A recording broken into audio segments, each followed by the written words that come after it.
I've been in those where different people just want to interpret the data differently because it affects their budget by tens of millions of dollars. Like Yeah. I've been in, and I've had, I've been across the table of people basically lying by making the numbers tell an incomplete story in their favor. Hello, and welcome to the Misadventures in Marketing podcast, brought to you by the American Marketing Association San Francisco chapter. I'm Steve Haney, fractional CMO in Silicon Valley. And I'm Peter Farago, a high-tech marketing executive in the Bay Area. Each week, Steve and I come together to discuss all things in high-tech marketing. We share our own experiences running marketing teams with a special focus on technology startups, our successes and failures, what worked, what didn't. We'll also be inviting our CMO friends and other marketing colleagues onto the show every once in a while, and hopefully we can impart some wisdom to you along the way. Hey, Peter, what's happening? Fighting the good fight. I was out to dinner last night with a startup team I'm working with. One of them was like, "Hey, you're doing a podcast." I was like, "Yeah, I don't know that people want to hear me drone on, but yes, I am." So, so folks are figuring it out for better or for worse. How are you doing? Yeah, pretty good. My 14-year-old daughter informed me this week that her 17-year-old sister, who now has her driver's license and can drive people around, she prefers her taking her to her dance lessons and whatnot because her sister is a much better driver than me. That's what I learned this week.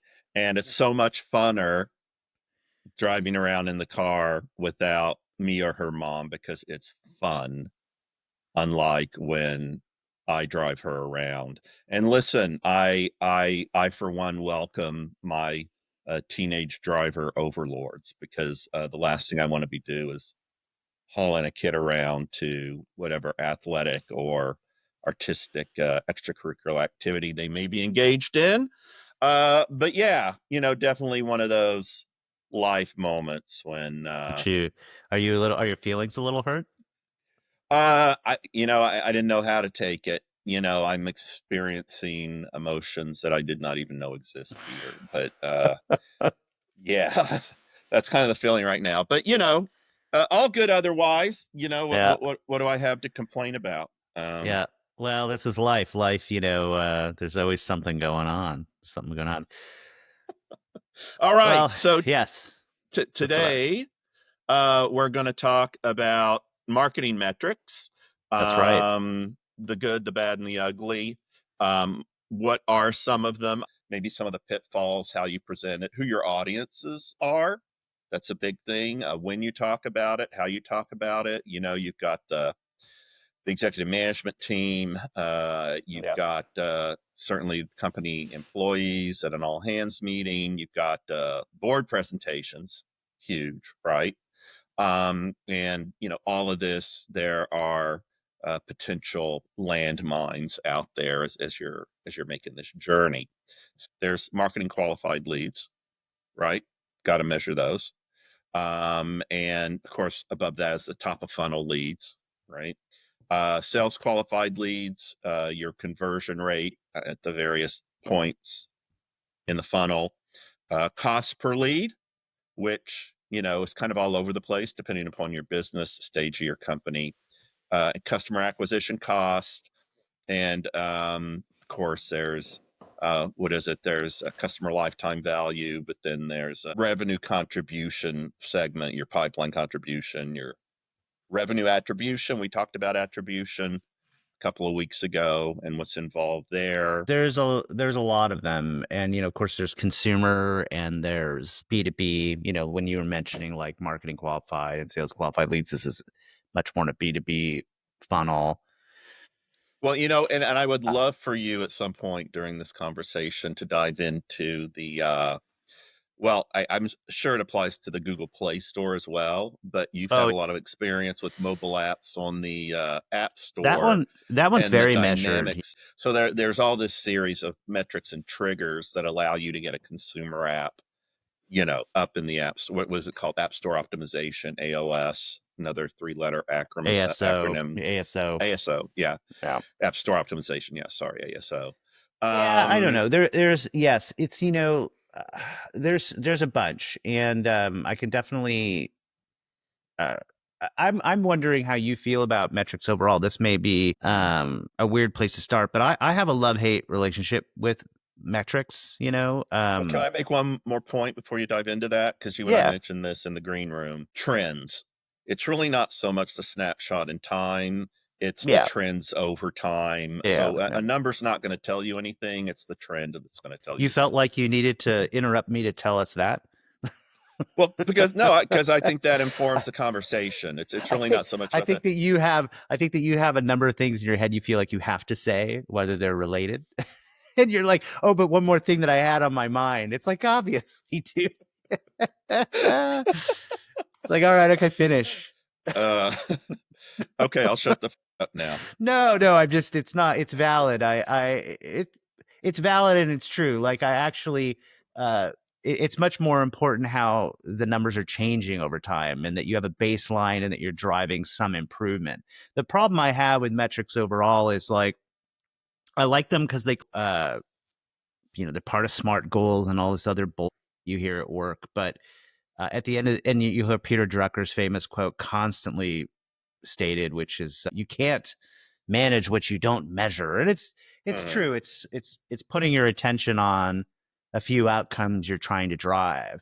The thing I'm not sure about it, and this is a guy who's done it for nearly 30 years, so maybe I'm biased. Take it with a grain of salt, whatever. Maybe I'm Well, even and I jaded. am going to interrupt you because I want to inform Yeah, the audience. You are extremely data driven, and yeah, your that's data true. analytics skills are Jedi Master level, Oh, thank you, in a thank way you. that I think most marketers are not.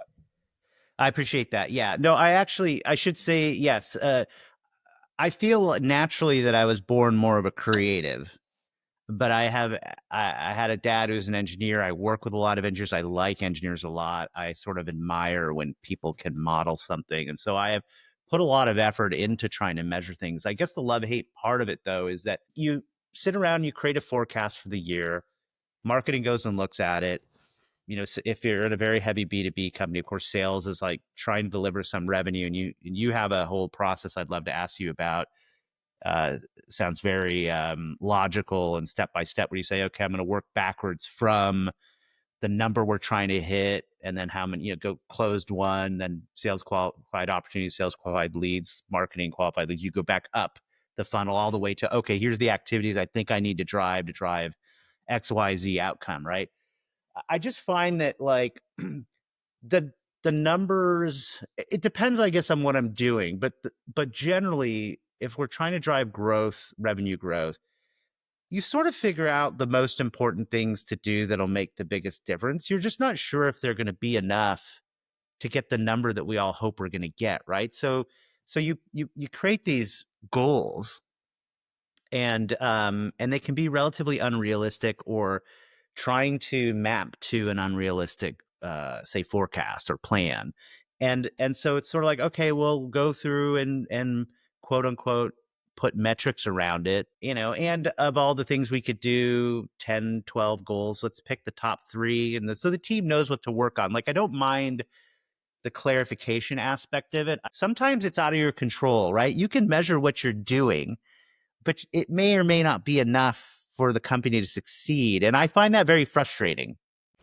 This episode of Misadventures in Marketing is brought to you by the American Marketing Association, San Francisco. AMASF is a member-run organization that has been serving the Bay Area marketing community for over 80 years. Through programs, events, workshops, and discussions that introduce the latest trends and developments in the industry, to networking events that bring together the best marketing minds in the region, AMASF diligently works to foster professional learning and career advancement opportunities for all of its members. Joining is easy. To become a member of AMASF, go to amasf.org. That's amasf.org, and click on Get Involved on the top menu, then become a member. For just $199 a year, you'll get access to events, resources, credentialed learning opportunities, and a community of fellow marketers who will help you expand your network and advance your career. The AMASF membership, the investment you make for the career you love. I go even further than that. And again, like you, having done this for a while, I've got my models. And I'm not saying I'm not flexible around this, but I even go back to the resources I have, meaning my people and their time. And it's like, realistically, right? Do I have the money and people and time I need to produce those campaigns that will produce those leads? And of course, all of this is time lag too. Just because I produce a lead in the quarter, it's not gonna, again, using my model and my assumptions, that's not gonna happen for another 6 to 9 months. So you've got to like lag all that out. Um, and get the timing right so that you have a sense. So to your point, you can't just look at the metrics and assume things. All of these metrics and models we put together and put in spreadsheets and marketing automation systems and modeling and all that can become a crutch. Yeah. They really aren't a way to reflect reality back to you so that you can make good decisions.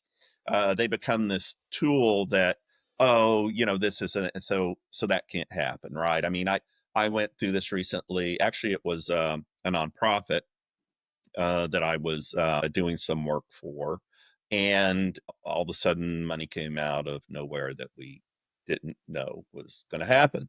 And all of a sudden, our assumptions, which were bad ones, turned into good ones. And that's one on the positive side. The point I'm trying to make is you can't let these metrics become a crutch. Yeah, I guess I should make sure people understand the frame of reference I have at the moment, because you're making me think, like I walked into a company once, a big company, talking about mobile. I was at Yahoo, and I was the VP of growth and monetization across all the media properties. And I had a $63 million budget. And I remember I had them, and we had it allocated 30 something to mobile user acquisition. We were trying to really push mobile, and taking a number and trying to make the best of it, that's not a problem. Like that's like, okay, let's maximize the spend and let's pick the right things to do. The space I'm in today is back into very early startups, which I enjoy. But we don't have a lot of measurement. Like I just like about 7 to 10 days ago, I personally instrumented analytics on our website. Right. Like I went into our CMS and I'm like reading like documentation. We were using Fathom Analytics as a small analytics provider. And I'm reading, how do I instrument analytics to, like an event to fire, using Webflow. And I'm like trying to figure out where to put this in that field and this snippet of code. So we went through the exercise as a company of saying we want to hit a certain revenue run rate by the end of the year. And here are some metrics that we're going to track. And I have this, you want to drive here, the second half of the year, achieve 5% web to user conversion ratio and a 2% user to customer conversion ratio. So in other words, for every 1,000 people that visit the website, we should have about 50 of them become active customers, at least in our free trial version. And then of those 50, we should turn at least one of them into a paying customer. It's got freemium. Yeah. Like we just picked basic rule of thumbs, ballpark numbers. I don't have a historical data to reference. I don't have a baseline. And I also don't have measurement in place. And I also have like hypotheses about the kind of company dynamics we have that lend itself better to, this kind of marketing versus that kind of. How do I activate those things and do the right thing? So I have this problem where I don't have a baseline. I have rules of thumb, outcomes I want. I don't have the measurement in place. But here's what I did this week that I think is quite practical. I actually did two things, but I'll at least talk about one today. I looked at kind of the first several weeks of data that we have, and I noticed hey, on the homepage, like the second most visited page is our product page. Product page is being visited at a higher proportion than I thought. In my head, I'm thinking, yeah, it's not done. Okay, that becomes a priority. Let me fix that. And I guess I'd have to figure out some kind of conversion of people who went to the product page and then whether they turned into customers. But I don't know that I have all that measured downstream. So then the question becomes, well, do I stop what I'm doing to try to figure out that measurement, or I just do the thing that I know is going to make the best difference? So I'm sort of in a Right. very fast execution mode. And over time, I want to measure it and I'll probably be able to see big trends. But luckily, I'm in a small company where I know you want to talk about a very important aspect of like sort of the politics of metrics and how you talk about it. In my case, luckily, we all kind of know what we're doing. And as long as I'm doing the right things and things are directionally going in the right place, then I don't Right. think I have to like justify it all day long like you do in bigger jobs. Yeah. Well, and I did also want to mention that it's, I think, healthy. And of course, you have to because you're at another very early stage startup. But the fact that you're getting your hands dirty with the tools as well. If you're at a big multi-billion-dollar enterprise and you're working at a CMO level, of course you're not going to do this kind of thing because you've got plenty of people to do it Yep. for you. But even I would say at a medium-sized startup, if you're head of marketing, you need to every once in a while get your hands dirty, dive into HubSpot, build your dashboards, I just really become and stay familiar with the tools. So, it's different when you're a small team or a team of one, but funnily enough, like you're still looking for like action outcome or cause and effect. I mean, and the other part I'll mention too with my love hate of metrics is that it can be really hard to measure accurately. When I worked in analytics, you could see what was happening. People went from this stage to that stage, but you don't know why. Or if you're working in growth and you're like, hey, I want to drive people from sign up to taking this action of setup to this action of usage to whatever, like you're trying to move them through 3 or 4 steps of onboarding, let's say. So my point is, what's Yeah. happening, you don't know why, and you're not sure how to fix it. And so you Right. postulate an experiment, you run the experiment. Do you know what I mean? It's this cycle. As a guy who's worked with a lot of data, I'm like, I think the better way to be is data informed. You know, be data informed, but make your decisions and try to drive outcomes. But being data driven for the sake of being data driven is not always Yeah. good either. Well, and a lot of that is just table stakes anymore. It's like now, of course. I mean, again, when I started my career, the data was weird and shaky, and now it's down to the microsecond and highly accurate.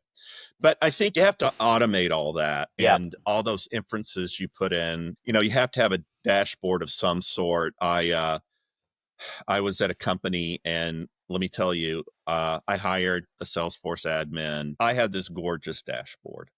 I mean, I could see everything in one picture. Oh, It was friggin' amazing. The VP of sales, who was really good at building these dashboards in Salesforce, had his built out. And between our two screens, you could see the revenue situation. It was a wow. thing of beauty. Yeah. And this is the point I wanted to make, because you will be able to do this if you're thinking about it. And all the tools today, honestly, are you can do best of breed and pick all these different solutions that you're talking about.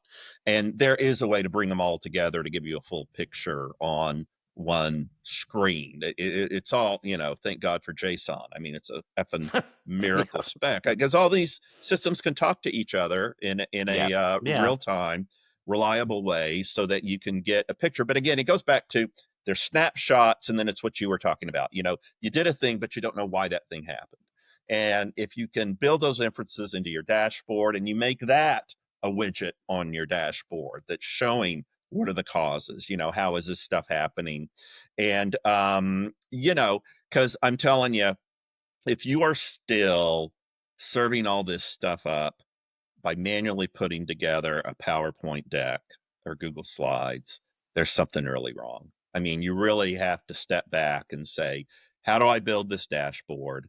And then how can I present that dashboard? And, going back to the fact that all these systems talk to each other, you should be able just to easily pump that into a slide that you don't have to sit there and build. I mean, I was at a company running marketing there. And I had to put together a deck that was basically, certain kinds of lead flows to, what we're talking about, the funnel and the opportunity pipeline.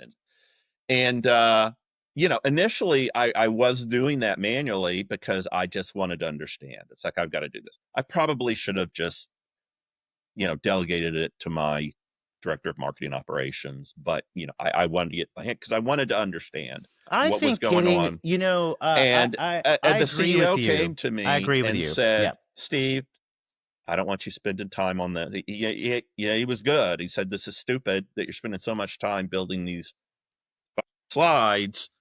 We're just going to put everything in this spreadsheet. Your director of marketing operations is going to update it on a daily or weekly basis, and that's what you're going to present at the staff meeting." And I'm like, "You're right." I mean, it was, again, then we didn't have the automation that we have now and the systems we have now. But the point being is that, you know, you have to automate this stuff, put it in a dashboard. It can all be real time now. I mean, again, the stuff we have now is just so Oh yeah. No, no, I don't fantastic. disagree. Well, there's two parts to it. Like, I'm going to kind of gloss over. Yes, I'm. In my head, I'm always thinking about like a dashboard that you can refer to, and then I might do some ad hoc analysis here and there.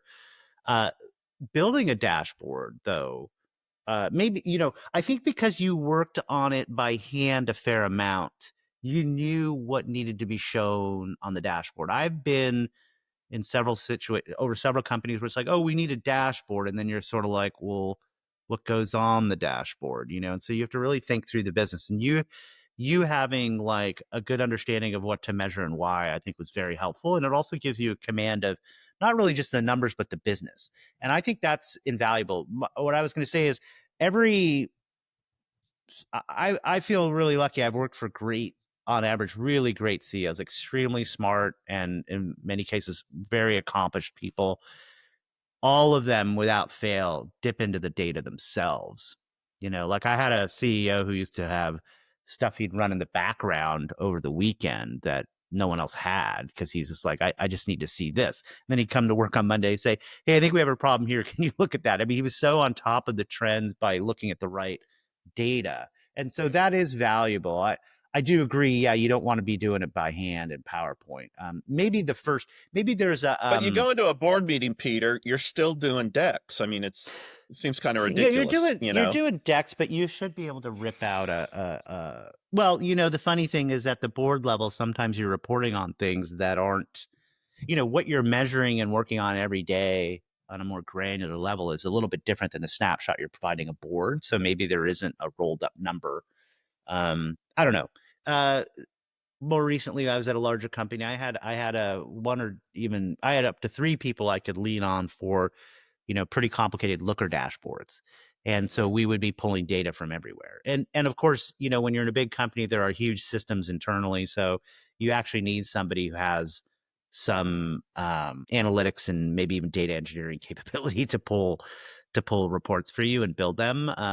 But yeah, you need to still know what you're looking at and why. You don't want to Yeah. have you don't want I mean the trick with a metric, coming back to KPIs, I'd say the trick is to narrow it down to just a few key things. And I went through this exercise. My boss is a PhD in computer science, so he's a very logical guy, and he also knows the business because he's running product and running sales and all this stuff. So he knows everything pretty well. And we looked at metrics I put together, like 6 or 8, but we narrowed it down to 3. And that was really him saying, yeah, I like these. These all make sense. But like, which of these are the most important? So then we have to start thinking about, well, what's a leading indicator? What's a lagging indicator? What is something you track up front that is showing you're headed in the right direction versus something you measure after all is said and done and you kind of can't do anything about it. Right. Hmm. So that's where we ended up looking at, like, I'd say website traffic. And it sounds very mundane, but going through the process, in fact, I should look at my metrics. I have my goals up here somewhere on my screen, but I can rattle off the simple ones that we ended up coming up with. But here, grow website traffic by 25% quarter over quarter. That's it. It's like, okay, well, that's easy to see, and I need to do a number of things to get there. Another one is we said, like, we're just starting out. Remember, people, we don't even have a PR agency, but have 5 brand mentions in reputable sources per quarter.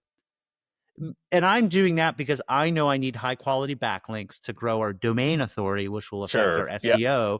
So Yep. there's a Yep. Yep. reason. And Yep. I also Yep. know there's a Yep. promotional aspect and a credibility aspect. It's funny how the art and the science of it is still narrowing it down to a few manageable things, whether I'm doing it kind of by myself with a few contractors or I have a team of 10, 20, 40 people. You still have to clarify the things that we should focus on most that will make the best difference for whatever it is we're trying to do. And that takes a lot of thinking. Well, and then you've got to present the data, right? And Yeah. that's always a minefield, So you got different audiences, right? Of course, the CEO, the other members of the executive management team, the board of directors, company employees. You've got all these audiences for the data. How do you present it? How do you sell it?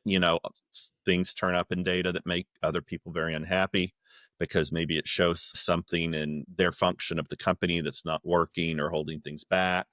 And that's kind of where the human aspects and the politics kick in, because you want to present the data in a way that helps the company and moves it forward and doesn't throw sand into the gas tank. I had a director of demand gen who worked for me, and he was very proud of his numbers, and he was just adamant that we had to share these with everybody. And I'm like, no, you don't get it. We have to have some process around this. We can't send to the whole company that your campaign did XYZ just because you feel good about it, right? This episode of Misadventures in Marketing is brought to you by Peakbound Studio, the Bay Area video production house for high-impact marketing videos.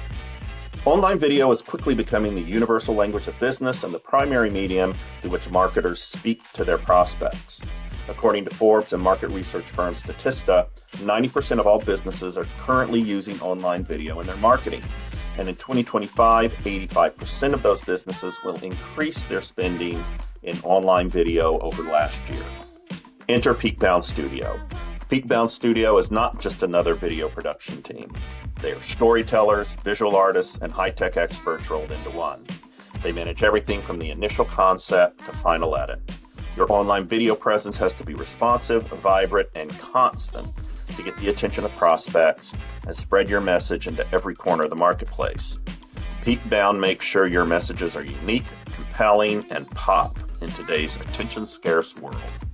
So whether you need brand storytelling, customer testimonials, corporate videos, or short-form social media content, Peakbound delivers videos that don't just look good, they work. Learn more at www.peakbound.studio. That's www.peakbound.studio. Peakbound Studio, the video production house that puts your online video to work. People probably can tell there's tension for me and what to measure, like, and the balance between doing things versus measuring the things I'm doing.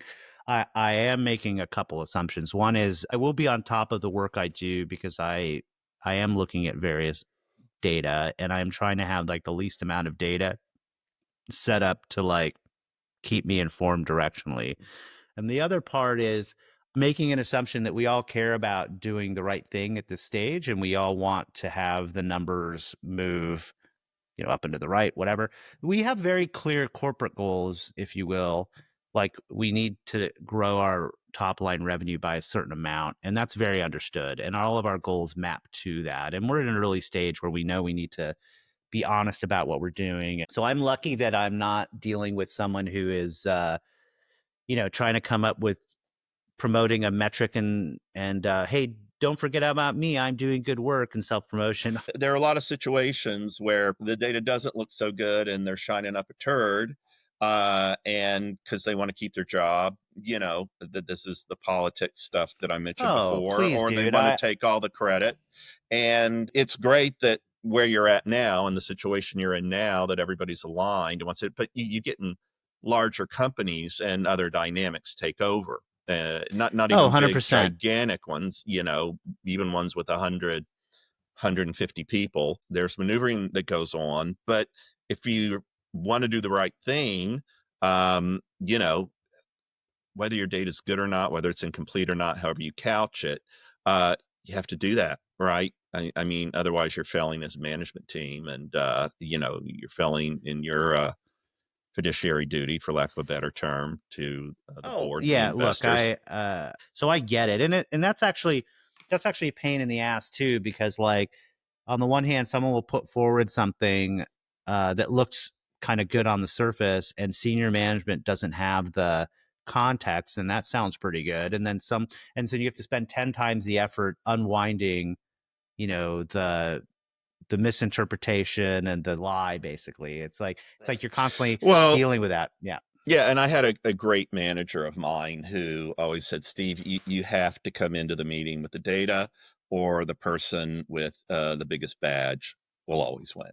Yeah, the hippo in Right. the So, room, right? Yeah. yeah. The So highest if you're paid opinion. Yep. yeah, the head exec, that if you can't come, and that person, if you can't present data, then it's just the most senior person is going to say it's this way based on no data or just their gut feeling. So you always have to be well armed.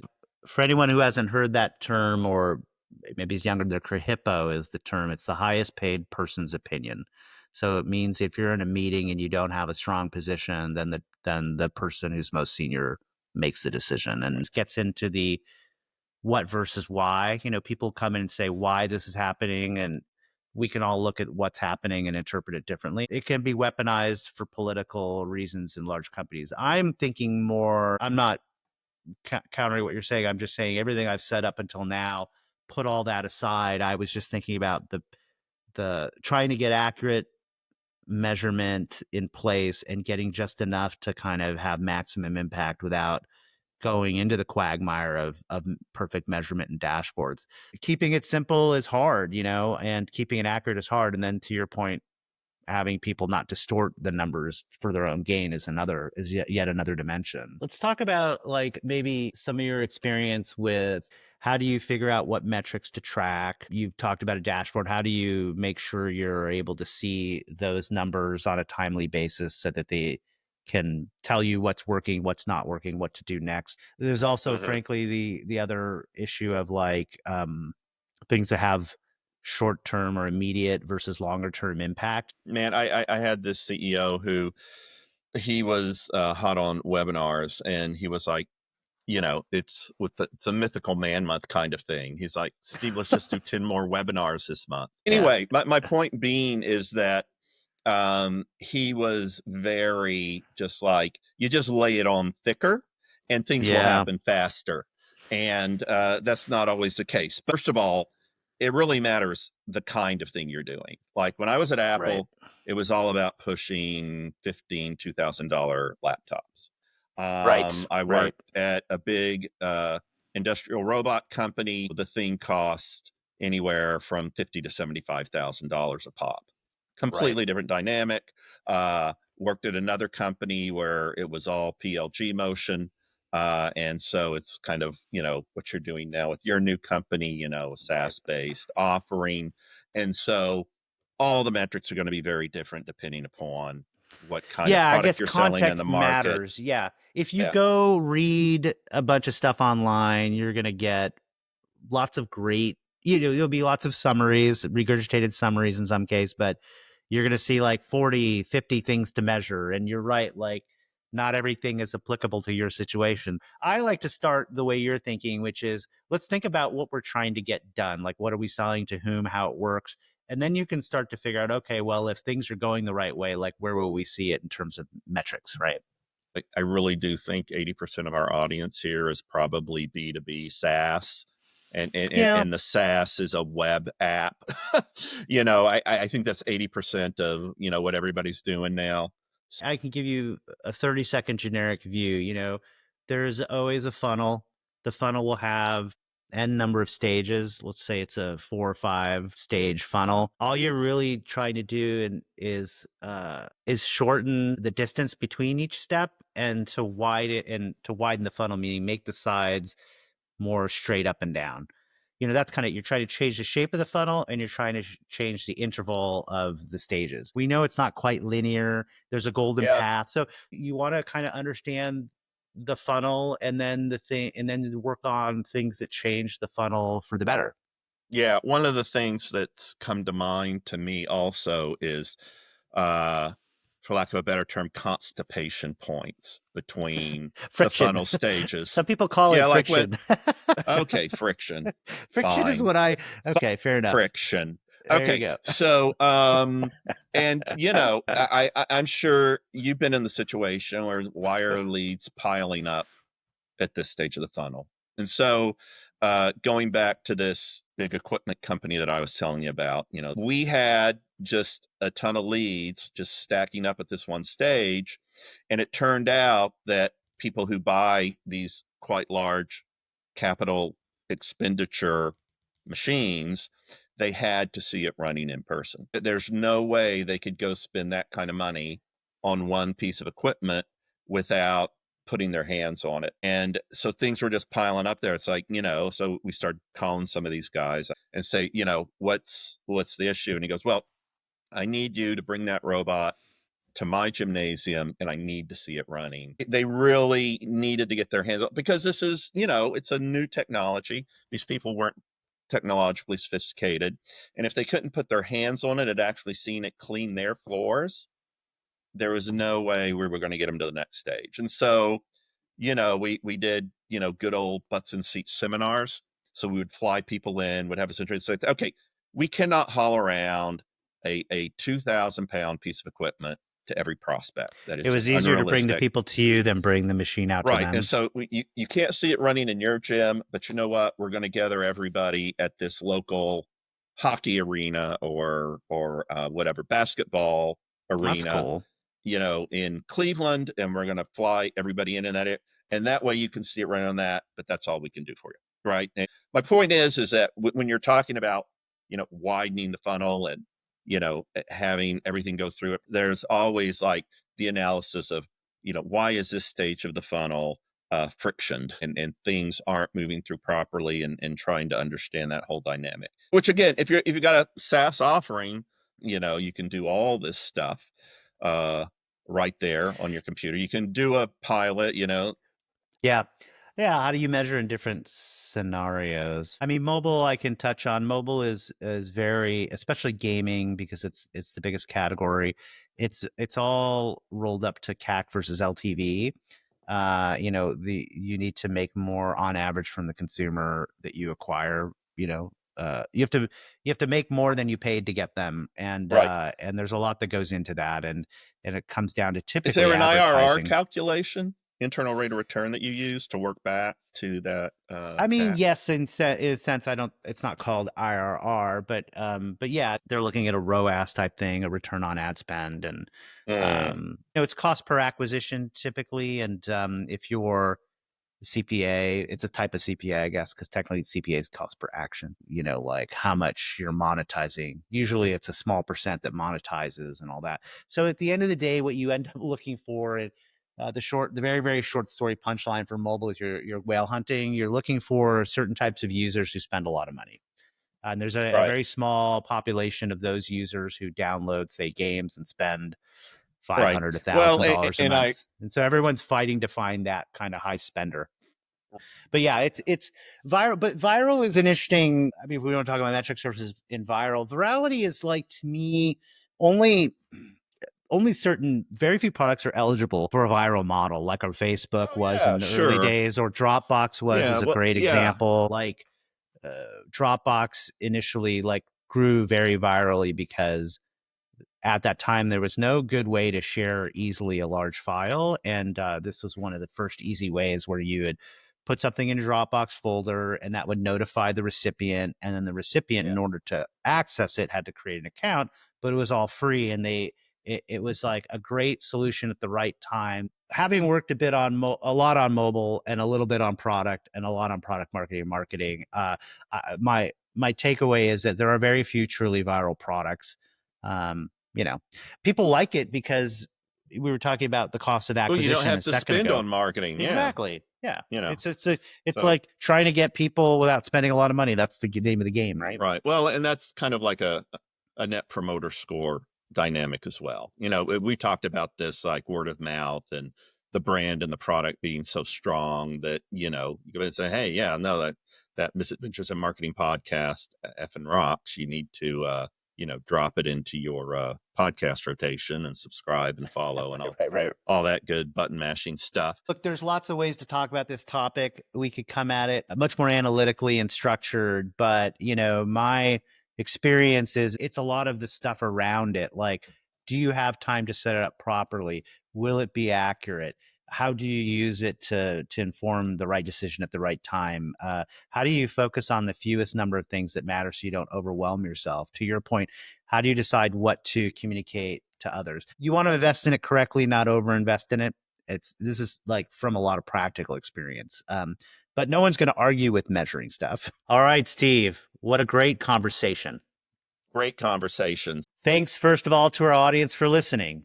Thanks to our editors, Lorenzo Fernandez Kopek at Peakbound Studio, and also Marisa there, for making us sound and look good. Thanks to our marketing manager, Ian Robinson Lambert, for getting the word out.